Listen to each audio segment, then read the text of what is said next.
Mga idol, atin pong pag-uusapan ang katatapos lang na laban nina Jose Ramirez at Richard Commey, at ang pagkapanalo ni Lawrence Okolie kontra kay David Light, at David Benavidez panalo kay Caleb Plant via unanimous decision.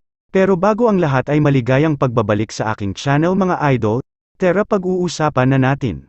Ang dating WBC at WBO light welterweight champion na si Jose Ramirez ay nagpatigil sa dating IBF lightweight champion na si Richard Commey sa pamamagitan ng 11th round knockout sa mas mahigpit kaysa sa inaasahan sa WBC 140 pounds title eliminator kanina lamang sa Save Mart Arena sa Fresno, California.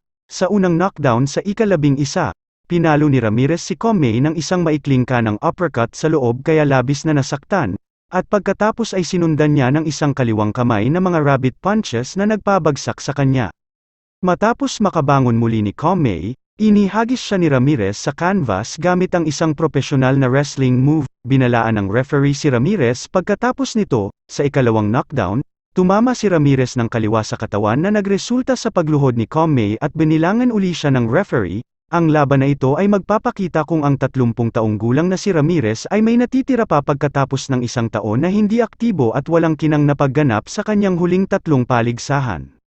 Matapos manalo ni Jose Ramirez ay inaasahan na title fight na ang next move na gagawin niya, at sa pangalawang istorya ay ang pagkapanalo ni Lawrence Okolie kontra kay David Light. Napanatili ni Lawrence Okolie ang kanyang WBO Cruiserweight title sa isang mapurol na 12 round unanimous decision laban kay David Light sa isang laban sa AO Arena sa Manchester, England. Gumamit ng maraming galaw si Okolie para hindi makalapit si Light sa kanya. Ginawa niya ang isang mahusay na trabaho upang pigilan si Light na isara ang distansya, ngunit ang paghawak na ginawa niya ay nakakadismaya na panoorin. Hindi man lang niya sinusubukang labanan si Light sa loob at madaling magawa, ginamit ni Okolie ang kanyang height advantage para pigilan ang opensa ni Light kanina lamang. Makikita sa naturang laban na maraming hawak, nakasandal, nakikipagbuno, naka-headlock, at naninigas na pag-armas na ginawa ni Okolie. Walang ipinakitang kapangyarihan ang liwanag, at pinadali nito ang trabaho ni Okolie dahil hindi niya kailangang mag-alala tungkol sa anumang bagay na babalik sa kanya. At sa pangatlong istorya ay si David Benavidez kontra kay Caleb Plant. Maraming firepower na pinakawalan si David Benavidez para kay Caleb Plant, na nanalo ng malinaw na desisyon.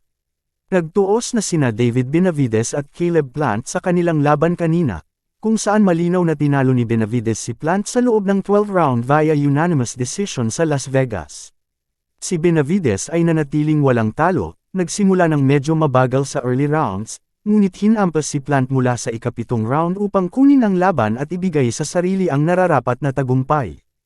Sina Benavidez at Plant ay naglagay ng isang mahusay na tactical na labanan, kung hindi eksaktong isang tunay na highlight reel war, ngunit mayroong maraming aksyon sa ikalawang kalahating round na nagmula kay Benavidez, at si Plant na nagpapakita naman ng isang toneladang grit at puso para makasabay sa lakas ni Benavidez.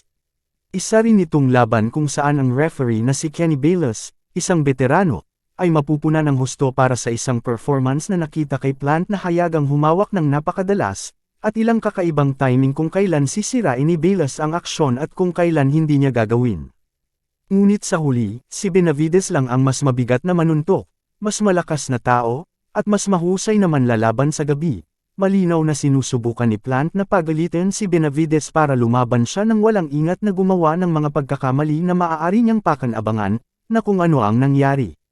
Ang pagsusumikap na kinailangan ni Plant para manatili sa paggalaw upang maiwasan ang mabibigat na mga putok ni Benavidez ay nagpahirap sa kanya sa ikalawang kalahati, mampas sa dagat dahil sa labis niyang pagnanais na manalo.